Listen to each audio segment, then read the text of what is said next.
Welcome to this explainer. I want you to close your eyes for just a second. Or, well, actually, better yet, keep them glued right here to the screen, because we are diving into a truly cinematic story today. We're heading way back in time to the early 1700s, right out into the vast, open waters of the Atlantic Ocean.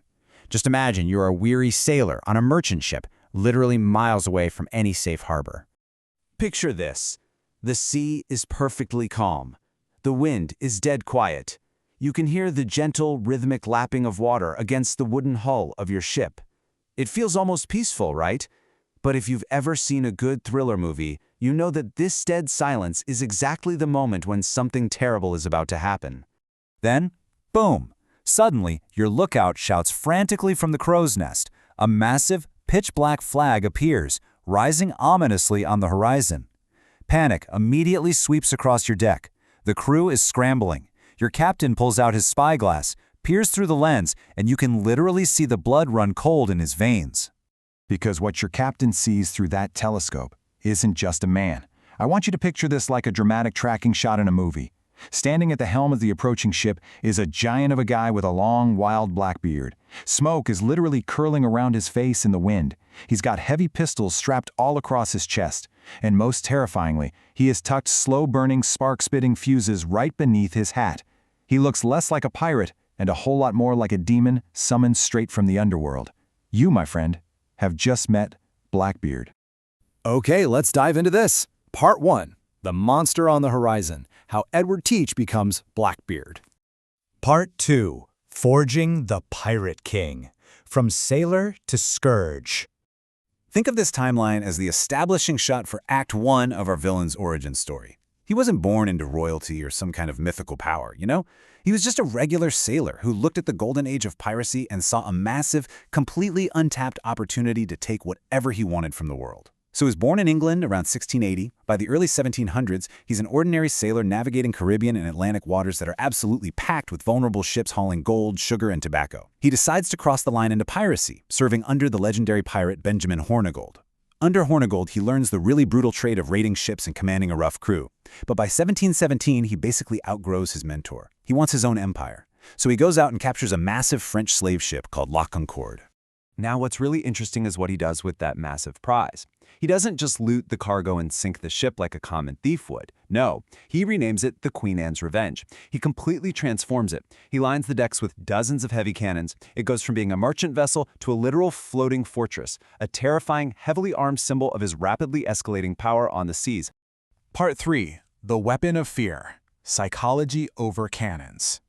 This is where our story shifts from your standard pirate action blockbuster into a brilliant psychological thriller. See, instead of conventional pirates who relied heavily on firing cannons, brute force, chaotic boarding parties, and bloody violence, Blackbeard realized something crucial. Firing cannons damages the very ships and valuable loot he's trying to steal. It's just bad for business. His ultimate weapon wasn't gunpowder, it was theatrical appearance, slow-burning fuses, and sheer psychological terror. It all boils down to the brilliant strategy captured in this quote right here. If people believed he was a monster, they might surrender without a fight. He meticulously crafted every single part of his demonic persona. When a merchant crew saw this towering figure shrouded in smoke, they genuinely believed they were fighting the devil himself. And honestly, most of the time, that terrifying appearance alone was enough to make entire crews just drop their weapons and surrender instantly. Let's see how this builds into his most audacious operation yet. Think of this as the blueprint schematic for an elite heist movie. In 1718, he doesn't just attack a single lonely ship, he holds an entire major colonial port hostage. He sails his fleet right up to Charleston, South Carolina. He blockades the port, captures ships trying to enter the harbor, takes the high society passengers hostage, and then he issues his demands. But take a close look at the stakes here. Hostages taken, wealthy ship passengers. Ransom demanded, a chest of medicine. Result, medicine delivered, hostages released. This is absolutely mind-blowing. He didn't ask for mountains of Spanish gold or shiny jewels.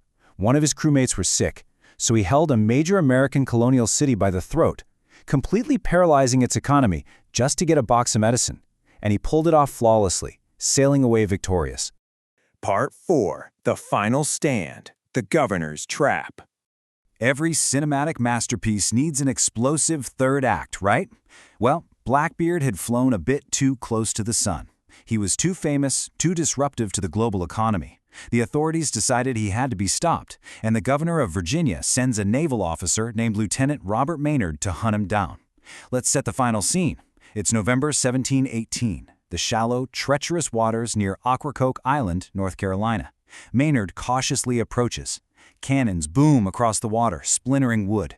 Blackbeard peers through the dense smoke and sees that Maynard's ship looks almost entirely empty.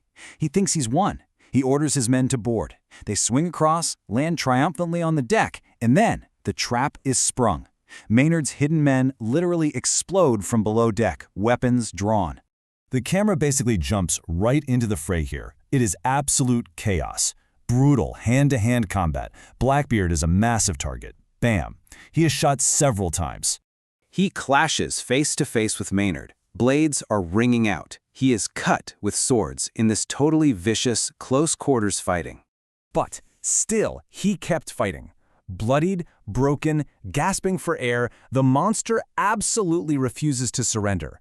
His sheer endurance in this moment is genuinely terrifying. But inevitably, the pirate finally falls. The battle ends, and the grim reality of the aftermath sets in. When they examine his body, they find it covered in multiple, devastating gunshot and sword wounds. I mean, way more than it should take to kill any normal man. To prove to a terrified world that the scourge of the American coast is actually dead, Maynard has Blackbeard's head removed and suspends it right from the bowsprit of his own ship. A deeply macabre, visceral end to the Pirate King. Part 5. An Immortal Legend, The Legacy of Fear.